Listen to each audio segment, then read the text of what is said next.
ایک بات اور کرتا ہوں، چوتھی، ہمارے ہاں نا میاں بیوی کے حقوق پر سیمینار کیے جاتے ہیں، اور یہ جو لبرل طبقہ ہے نا بیچارہ، تھکا ہوا، پریشان، زیادہ بولنے والا، رات کو ٹی وی ٹاک شو کرنے والا، ان پر تو مجھے تو بڑا ترس آتا ہے، اللہ جانتا ہے مجھے بڑا ترس آتا ہے۔ تھکا دیتے ہیں سیاست دانوں کو، اور ان کو بھی سمجھ نہیں آ رہی ہوتی کہ جتنا زیادہ لڑیں گے اتنا یہ زیادہ دیکھا جائے گا۔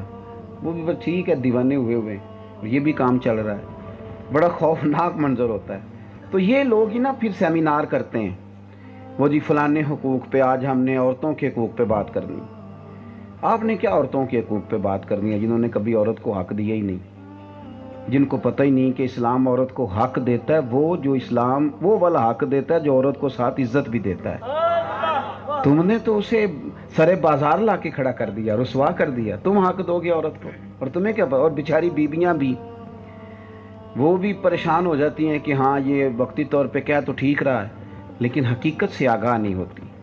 آپ میری بات پہ توجہ کریں، میں تھوڑا سا اس معاملے میں اس لیے بھی کئی دفعہ خفا ہو جاتا ہوں کہ ہمارے بچے نا کال شیئر کرتے ہیں، وہ کبھی کسی دانشور کا، کبھی کسی دانشور کا۔ اچھی بات آپ آگے پہنچائے، حرج نہیں، تو میرا سوال یہ ہے کہ آپ نے آیات ساری ایک دوسرے کو بتا لی ہیں، احادیث ساری آپ نے بتا لی ہیں، اور کیا نبی کریم علیہ السلام کے فرمان سے بڑا بھی کوئی حکمت کی بات کر سکتا ہے؟ کہاں الجھ گئے ہیں ہم لوگ؟ ہمارے اسکولوں کی دیواروں پر ان لوگوں کے قول لکھے ہوتے ہیں جو بیچارے ایسے تھے کہ قول کیا، ان لوگوں کو ان پر تو ابھی بھی کلام ہے کہ وہ عقائد اور نظریات کے لحاظ سے مسلمان بھی تھے کہ نہیں۔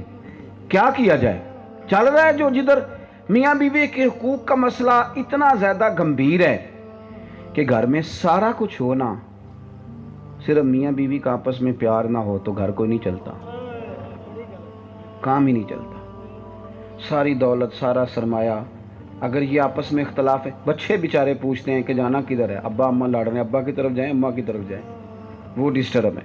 اگر ان دونوں کو کتاب و سننا، اور ایک اور بھی مسئلہ ہے، میں نے شاید پہلے بھی یہاں ایک دفعہ کہا تھا، ہم کچھ 3-4 ماہ پہلے بچی کی شادی سے فرنیچر کا آرڈر دیتے ہیں، اور کوئی 1.5 ماہ پہلے شیروانی بچے کی بنواتے ہیں۔ اتنا ٹائم پہلے تیاری شروع کراتے ہو تو اگر کوئی 1 ہفتہ پہلے کسی عالم کے پاس بھی لے جاؤ، طلاق نکاح کے مسئلے بھی بتا دے، کوئی سے وہ شرعی تقاضے بھی سمجھا دے، تو جو اتنی طلاقیں دھڑا دھڑ ہو رہی ہیں شاید بچ جائیں۔ لیکن ہماری طبیعت ہے نا، سارا کچھ کریں گے، دین کی طرف نہیں آئیں گے۔ قرآن مجید نے میاں بیوی کا رشتہ 2 لفظوں میں بیان کیا، ہن لباس لکم وانتم لباس لہن۔ فرمایا مرد عورت کا لباس ہے، عورت مرد کا لباس ہے۔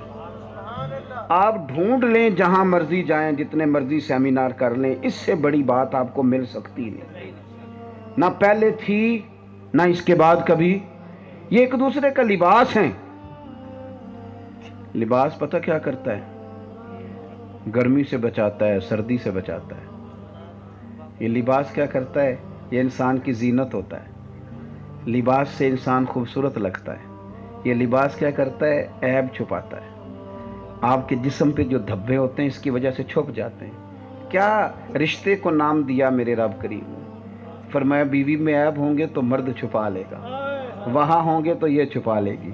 یہ ایک دوسرے کے لیے زینت بن جائیں گے، ایک دوسرے کے لیے پردہ بن جائیں گے، ایک دوسرے کے لیے وہاں کھڑے ہو جائیں گے کہ دھوپ چھاؤں سے وہ سارا دن باہر گھوم کے محنت مزدوری کر کے اس کے پردے کا بندوبست کرے گا کہ اس کو رسوا نہ ہونا پڑے، باہر نہ نکلنا پڑے۔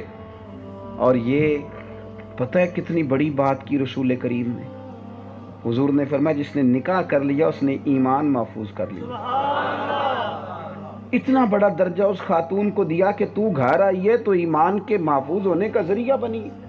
آپ بات تو سمجھے، قرآن مجید تربیت کس طرح کرتا ہے ہماری۔ لیکن ہم تو وہ کہتے ہیں میں فلانے سیانے کو سنیا سی، بھئی اس سیانے سے سنیں جو کتاب و سنت کا نچوڑ آپ کو بتائے، باقی کسی اور سیانے کی طرف جانے کی کیا ضرورت؟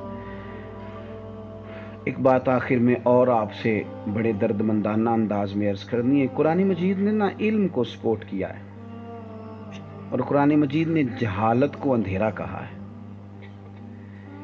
کچھ لوگ کچھ لوگ ایسے ہیں جو دعویٰ کرتے ہیں پڑھا لکھا ہونے کا، لیکن ان کے پاس ڈگری ہوتی ہے، علم۔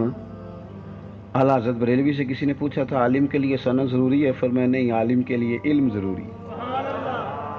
سندیں تو اعزازی بھی مل جاتی ہیں۔ آپ کے ملک میں کئی ایسے پی ایچ ڈی ڈاکٹر ہیں جن کو اعزازی طور پر ڈگری ملی ہوئی ہے، اور ان کی زید ہے کہ مجھے پی ایچ ڈی مانو بھی، حالانکہ ڈگری اعزازی ملی ہوئی ہے۔ چلو خیر، یہ بھی بڑا ظلم ہے اعزازی ڈگری دینے والوں کا، کہ وہ بھی جہاں مرضی دستخط کر کے ڈگری آگے بھیج دیتے ہیں۔ کتاب و سنت کا علم روشنی ہے، یہ حسن ہے۔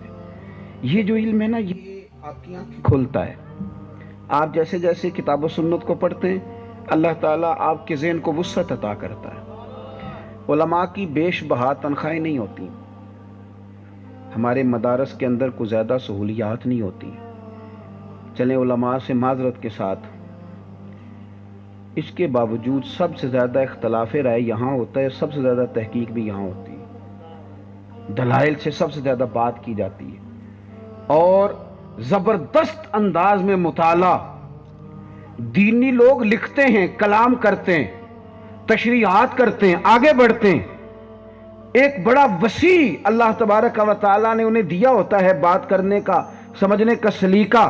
کیوں یہ ساری چیزیں کیسے آتی ہیں؟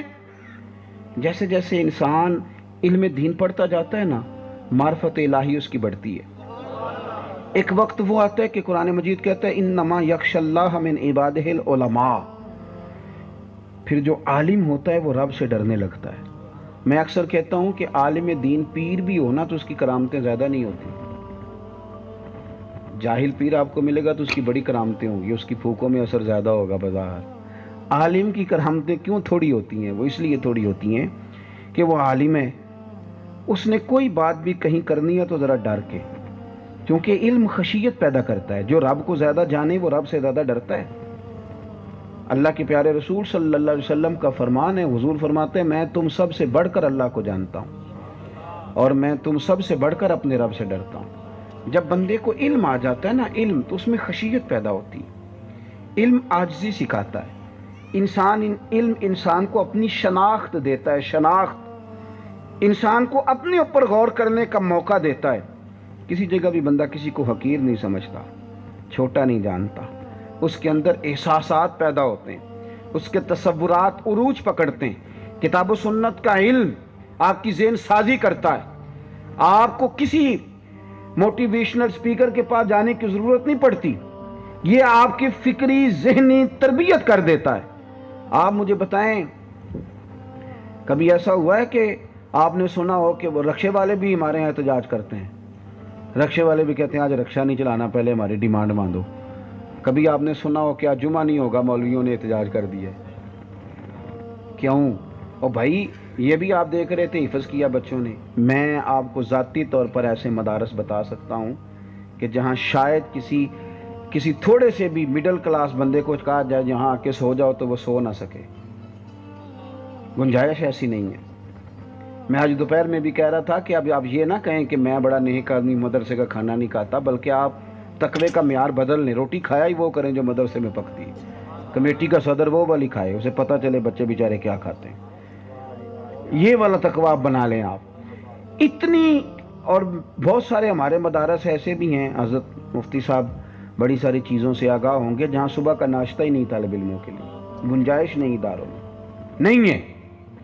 لیکن اس کے باوجود میں سنگیو آپ کو کیا بتاؤں، میں نے کالج میں بھی پڑھا ہے، مدرسے میں بھی پڑھا ہے، جس نے سویرے ناشتہ نہیں کیا، رات ٹوٹی ہوئی صف پہ سویا ہے، سویرے اس کا استاد جب موٹر سائیکل پہ پڑھانے آیا تو دوڑ کے گیا ہے، اس نے ہیلمٹ پکڑا ہے، استاد کی موٹر سائیکل کو ٹاکی پھیری ہے، اس نے پیار کیا ہے، صفائی کی ہے، جوتے سیدھے کیے ہیں، اور شام کو جب وہ سبق سنانے آیا ہے اور اس کے استاد نے سبق سن کے صرف شاباشی دی ہے، تو اس طالب علم کا چہرہ یوں لگتا ہے کہ جیسے دنیا کی اس وقت سب سے بڑی نعمت اسی کے پاس موجود ہے۔